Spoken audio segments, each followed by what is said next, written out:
ओम श्री स्वामी समर्थ. जय जय स्वामी समर्थ.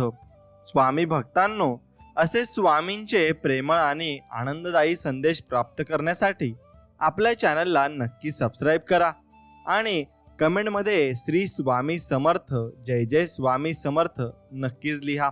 स्वामी म्हणतात, निश्चिंत रहा, मी तुझ्या पाठीशी आहे. नकळत तुझ्यासमोर एक क्षण येईल ज्याची तू आशा सोडली होतीस ते स्वप्न साकार होतील. माझे नाव तुझ्या ओठावर असताना तू घाबरतोस कशाला? कोणतेही कारण असू दे, तू घाबरू नकोस. स्वतःवर आणि आमच्यावर विश्वास ठेव, सगळे चांगलेच होणार आहे. श्री स्वामी म्हणतात, जी व्यक्ती देवाच्या शक्तीवर मनापासून विश्वास ठेवते ते व्यक्तीचे देव कधीच वाईट होऊ देत नाही. स्वप्न पाहणारे डोळे जरी माझे असले तरी त्या स्वप्नांना आकार देणारे तुम्हीच आहात स्वामी. माऊली, उठल्या उठल्या दिवसाची सुरुवात स्वामी नामाने करा. दिवसभर कोणतीही समस्या तुमच्या अवतीभोवती फिरकणार नाही. एवढी ताकद स्वामींच्या नामस्मरणात आहे. डोळ्यातले पाणी पुसतील स्वामी, ओठावर हास्य देतील स्वामी. श्रद्धा ठेव त्यांच्यावर मनापासून, सदैव तुझे रक्षण करतील स्वामी. अद्भुत आहे तुमची माया, सदैव राहो तुमची छत्रछाया. अक्कलकोटी आहे तुमचा निवास, तुमच्या कृपेने सुखी होतो जीवन प्रवास. स्वामी सांगतात, मनाशी जोडलेल्या प्रत्येक नात्याला कोणत्याही नावाची गरज नसते, कारण न सांगता जोडणाऱ्या नात्यांची परिभाषाच काही वेगळी असते. विश्वास ठेवा, आपण जेव्हा कोणासाठी काही चांगले करत असतो तेव्हा आपल्यासाठी सुद्धा कुठेतरी काहीतरी चांगले घडत असतं. स्वामींच्या दारात प्रत्येकाला न्याय असतो.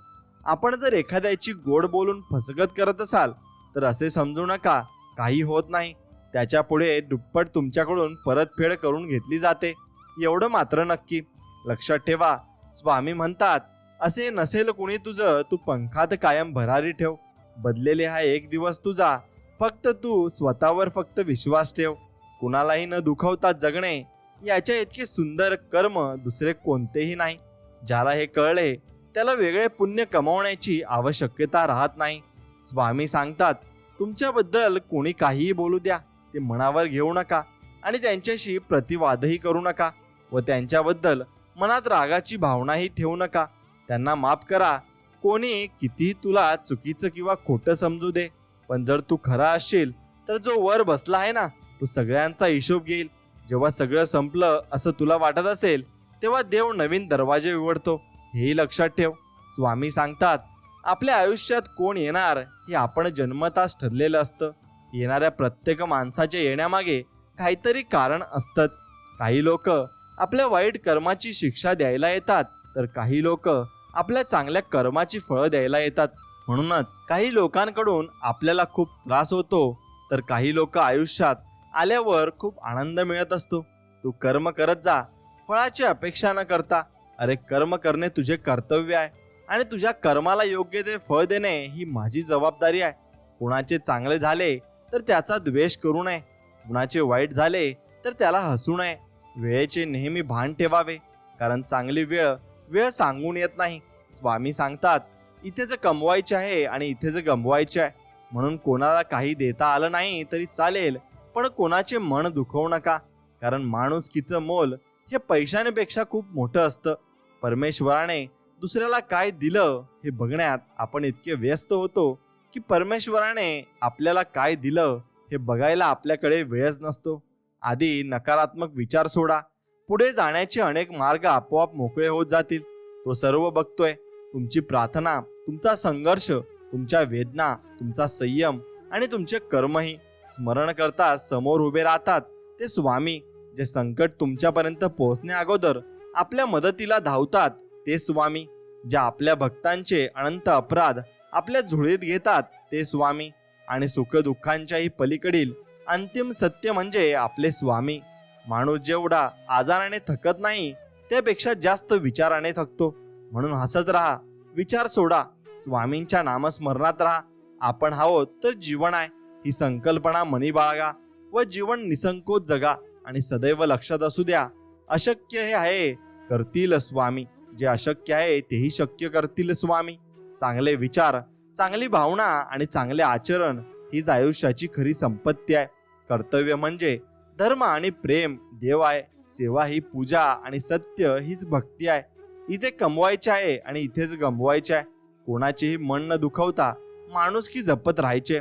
आयुष्याची लढाई प्रत्येकाला एकट्यालाच लढावी लागते, कारण लोक फक्त सहानुभूती देण्यासाठी असतात, साथ देण्यासाठी नाही. लोकांची तराज अजब आहे. स्वतःच्या दुःखाला नशीब म्हणतात आणि इतरांच्या दुःखाला कर्माची शिक्षा. सातत्यपूर्ण प्रयत्न केले की जीवनात कोणतीही गोष्ट साध्य करता येते. ज्यावेळी ज्याची वेळ वाईट आहे त्याची साथ कधी सोडू नका, परंतु ज्यांची नियत खराब आहे त्यांच्या सावलीला सुद्धा जवळ करू नका. एखाद्याला त्यांच्या चुकांसाठी क्षमा करण्या इतके चांगले जरूर व्हा, पण पुन्हा त्याच्यावर विश्वास ठेवण्या इतके मूर्ख मात्र होऊ नका.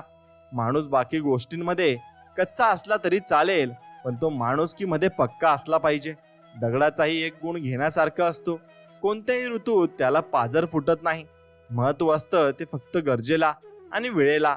म्हणूनच तर एकही एरवी हाकलला जाणारा कावळा दहाव्याला बोलवला जातो.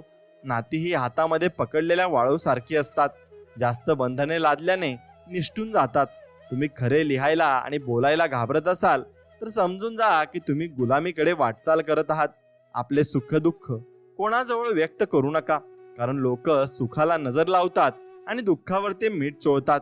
आणि शब्दाची निवड चुकली की आपल्या वाक्याचा अर्थ बदल, आणि माणसाची निवड चुकली की आयुष्याचे गणित बिघडते. कोण हसवून गेला, कोण फसवून गेला हे फारसं महत्वाचं नाही. अनुभवाच्या शाळेत कोण तुमच्या वरच्या वर्गात बसवतं हे महत्वाचं आहे.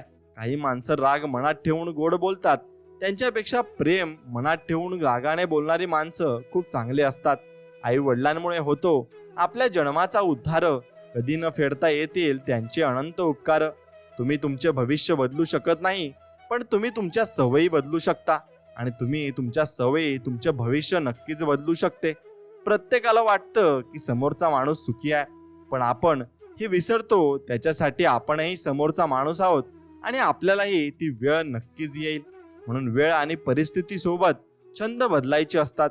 आपली माणसं नाही, हृदयाच्या मंदिरात अंधार असेल तर मग जगातल्या कुठल्याही मंदिरात किंवा घरातल्या देवाऱ्यात दिवा लावून उपयोग नसतो. व्यापारी माणसाकडून माणुसकीची अपेक्षा ठेवू नका, कारण अशी माणसं फायदा असेल तरच संबंध ठेवतात. आयुष्यात कधीही कसली चिंता, काळजी, प्रश्न, भीती किंवा अगदीच एकटेपणा वाटला तर औदुंबराच्या छायेत जायला विसरू नका, कारण त्यापेक्षा मोठा निवारा अख्ख्या ब्रह्मांडात कुठेच नाही.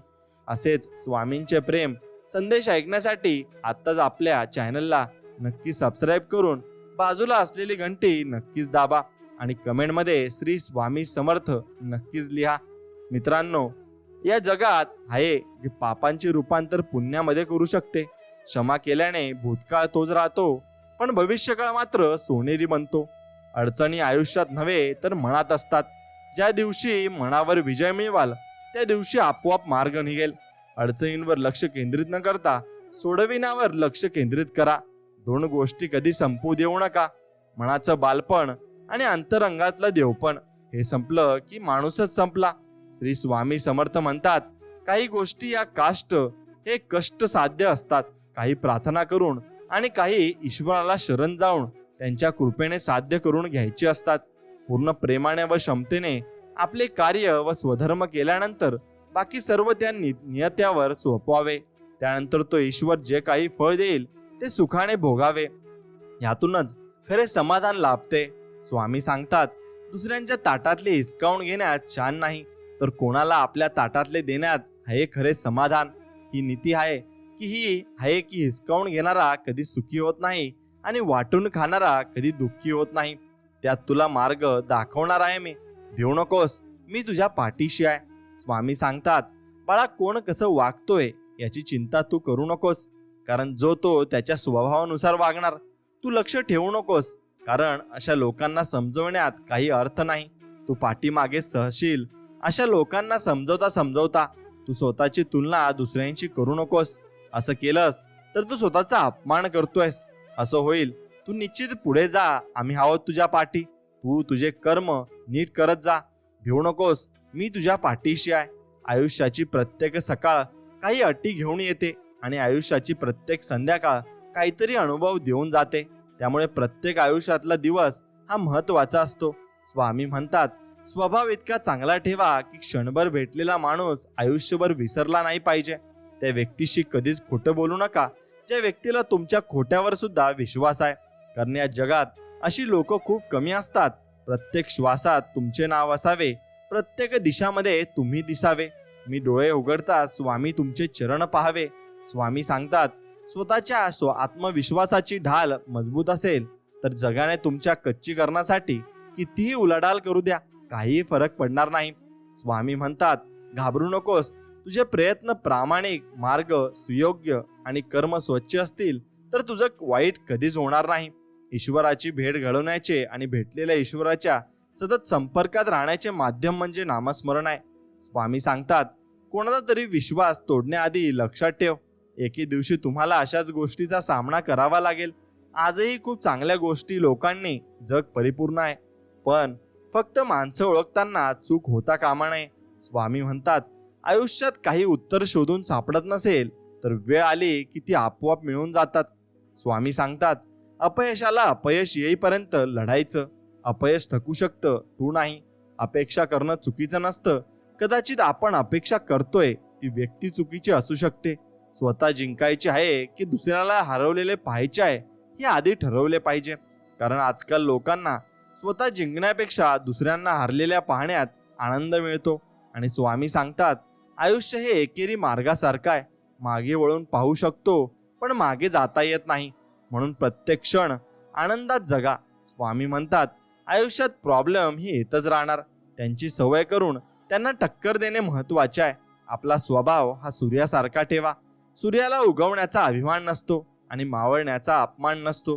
म्हणून स्वामी म्हणतात, माणूस हा असा प्राणी आहे जो आयुष्यभर पैशांसाठी धावून आरोग्य गमावतो आणि म्हातारपणा आरोग्यासाठी सर्व काही पैसे गमावतो. विशेष म्हणजे तो वर्तमानात भविष्याची चिंता करतो. वर्तमान आणि भविष्य दोन्ही तो गमावून टाकत असतो. तो असा जगतो की त्याला वाटते की कधी मरणार नाही आणि असा मरतो की कधीच जगलाच नाही. त्यामुळे आपण कायम वर्तमानात जगलं पाहिजे. अपमानाचा बदला भांडण करून नाही तर समोरच्या व्यक्तीपेक्षा जास्त यशस्वी बनून घेतला पाहिजे. स्वामी सांगतात, माणसाला माणसापासून दूर करणारी पहिली गोष्ट म्हणजे आपली जीभ आणि दुसरी गोष्ट म्हणजे पैसा. स्वामी म्हणतात, संगत अशी ठेवा जे तुम्हाला सोबत घेऊन चालण्यात योग्य समजतील, पाठीमागे ढकलण्यात नाही. पैशाचा माज फक्त माणसापुढे चालतो, कारण कर्मापुढे भले भले भीक मागतात. त्यामुळे आपले कर्म हे नेहमी चांगलेच ठेवावे. खरा आनंद आपल्याकडे असलेल्या वस्तूंच्या असण्यामुळे नाही तर आपल्याकडे असलेल्या उत्तम विचारांमध्ये असतो. त्यामुळे नेहमी आपले विचार चांगले ठेवा. मी देवाच्या प्रत्येक निर्णयाला स्वीकारलेले आहे. त्याने भले माझं नाव त्रास सहन करणाऱ्याच्या यादीत लिहिलं असेल पण त्रास देणाऱ्यांच्या यादीत कधीच नाही. सुखासाठी पैसा गरजेचा असतो जेव्हा आपल्या सुखाचा संबंध थेट पैशामुळे येणाऱ्या आनंदातून असतो. पैसा देऊन भेटणारे सुख म्हणजे महागडे मोबाईल, गाडी व नाद आदी खर्च या गोष्टी नसतील तर आपल्या सुखात काहीच गोडवा उरणार नाही असं आपण गृहीत धरतो. पण जर आपण आपल्या सुखाला या प्रकृतीसोबत, संसारासोबत, अध्यात्मासोबत व आपल्या सत्कार्यासोबत जोडून ठेवलं तर या गोष्टी तुम्हास कधीही दुःखाची झळ बसू देणार नाही व यात कसलाही आधी खर्च होणार नाही. तेव्हा पैसा हा जीवनात एक उद्देशून आलेला असतो. त्यासच आसक्त राहणे व आपले सुख केवळ त्यावर अवलंबून ठेवणे हा या कलियुगातला सर्वात मोठा शुद्ध मूर्खपणा आहे.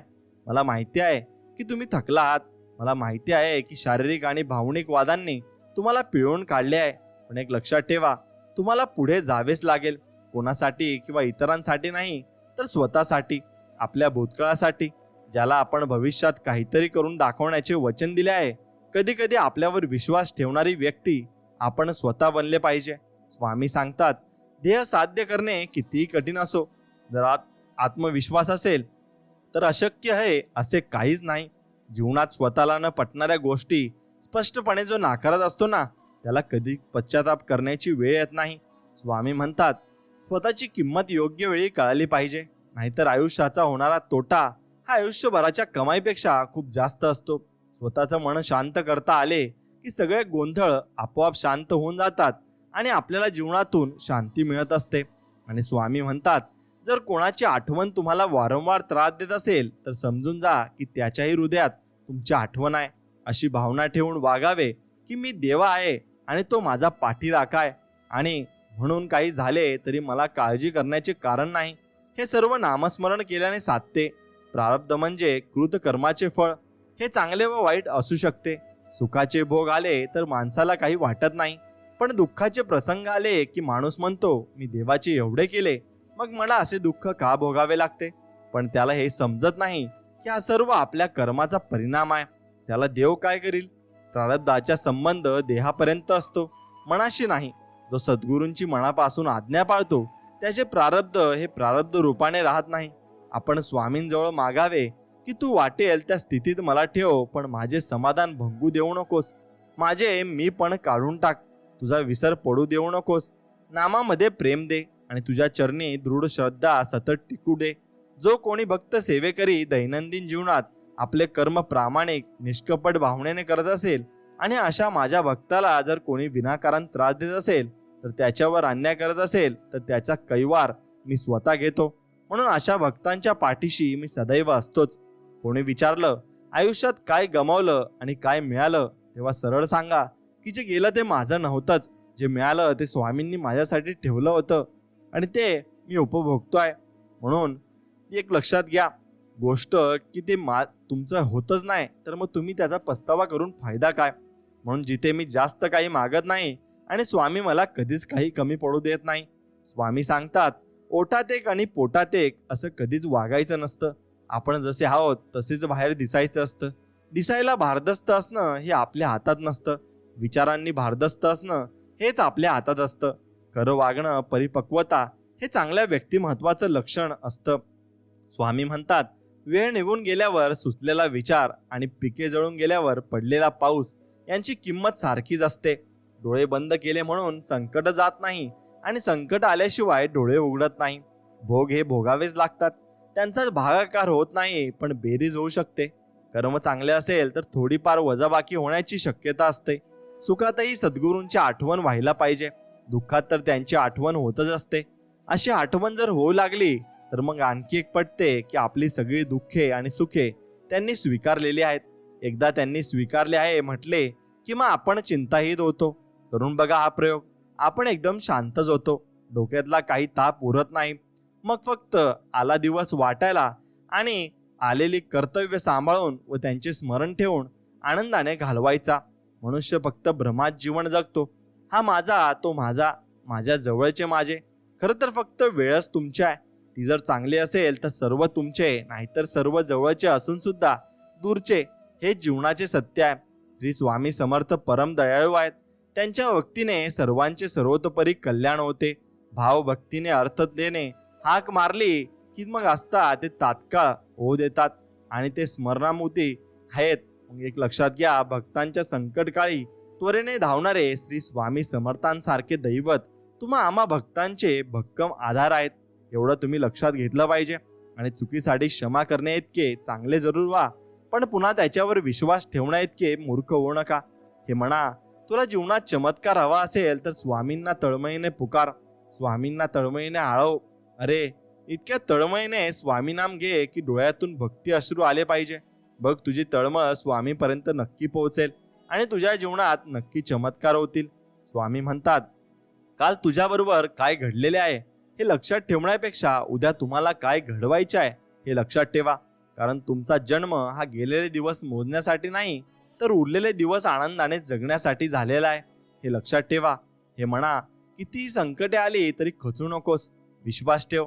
चमत्कार अगदी शेवटच्या क्षणी सुद्धा होऊ शकतो. कारण अंतकोटी ब्रह्मांडाची स्वामी शक्ती आपल्या पाठीशी आहे आणि या शक्तीसाठी सर्व शक्य आहे. स्वामी सांगतात चूक झाली की साथ सोडणारे बरेच असतात, पण चूक का झाली आणि ती चूक कशी सुधारायची हे सांगणारे खूप कमी असतात. त्यामुळे अशी व्यक्ती जर तुम्हाला आयुष्यात भेटत असेल तर त्यांना जपा. अहंकार आणि लोभ हे माणसाच्या दुःखाचे सर्वात मोठे कारण आहेत. जो अनन्य भावाने स्वामींना शरण जातो त्यांना स्वामी आपल्या मार्गदर्शन आणि अनुभूतीने अहंकार आणि लोभापासून दूर राहण्यास मदत करतात. हे त्रिवार सत्य आहे. स्वामींची अनुभूती येणे, हे आशीर्वाद लाभणे या गोष्टी म्हणजे अमृत मिळणे होय. सदा स्वामींचे नामस्मरण करा आणि कायमचे सुखी व्हा. स्वामी सांगतात घेण्यासारखी कोणती गोष्ट असेल तर ती आहे ज्ञान. देण्यासारखी कोणती गोष्ट असेल तर ती आहे दान, आणि बोलण्यासारखी कोणती गोष्ट असेल तर ती आहे सत्य, आणि करण्यासारखी कोणती गोष्ट असेल तर ती आहे दया, आणि सोडण्यासारखी कोणती गोष्ट असेल तर तो आहे अहंकार. आपलं मन काही कारणाने जेव्हा अस्वस्थ असतं त्यावेळी शांत राहावं, कुणाशीही काही बोलू नये. अशा वेळी डोळे आतून मनातल्या मनात स्वामींचे नामस्मरण करावं. एक लक्षात घ्या, आपले श्री स्वामी गुरु आपल्यासोबत सतत असतात. त्यांना आपल्या अस्वस्थतेचे कारण माहिती असतं. काही वेळा आपल्याला काही गोष्टी त्यांना शिकवायच्या असतात. म्हणून नामस्मरण सुरू केल्यानंतर काही वेळात आपल्या अस्वस्थतेचे ढग विरून जातात आणि मग मनाला प्रसन्न वाटतं. अनेक प्रश्नांची उत्तरं आपल्याला अगदी सहजगत्या मिळतात. खूप काही शिकावयास मिळतं. म्हणून ज्यावेळी मन अस्वस्थ असेल त्यावेळी कुणावरही राग न काढता नामस्मरण करणं हा एक चांगला उपाय मार्ग आहे. क्षण सुखाचे तुम्हाला नक्कीच येतील आणि स्वामींवर विश्वास ठेवा, सर्व काही तुम्हाला मिळणार आहे. स्वामी भक्तांनो, हा व्हिडिओ तुम्हाला मनापासून आवडला असेल तर नक्कीच आपल्या चॅनलला सबस्क्राईब करा आणि व्हिडिओला एक लाईक करून कमेंटमध्ये श्री स्वामी समर्थ नक्कीच लिहा. चला तर मग भेटूया नवीन एक व्हिडिओमध्ये. तोपर्यंत श्री स्वामी समर्थ. जय जय स्वामी समर्थ. धन्यवाद.